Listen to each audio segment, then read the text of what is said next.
В конференц-зале Туркменского сельскохозяйственного университета имени Ниязова состоялась 18-я международная научная конференция.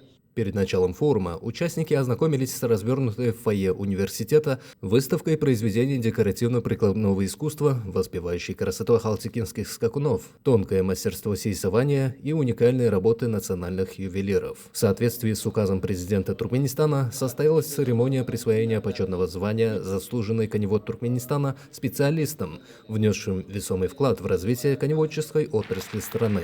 Данное событие стало очередным свидетельством высокого государственного признания заслуг отечественных коневодов. В ходе международной конференции посредством цифровой видеосвязи выступили руководители крупнейших коннозаводческих организаций и видные ученые из Германии, Турции, Европы и России. Спикеры подчеркнули растущий международный авторитет ахалтикинских скакунов. Также профессора турецких университетов Хаджи Байрам Вели и Стамбульского университета поделились ценными научными данными об исторических корнях искусства сейсования. 18-я международная научная конференция стала важным шагом в деле популяризации мировой славы туркменских скакунов.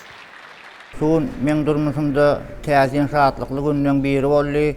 Hormatly prezidentimiň serpaýyna munasip boldum. Biz aşynatlara döret beren mümkinçiligi üçin gahryman arkadaşlarymyza, arkadaşly gahryman zerdarymyza tükenliksiz alkyşlar aýdýarys.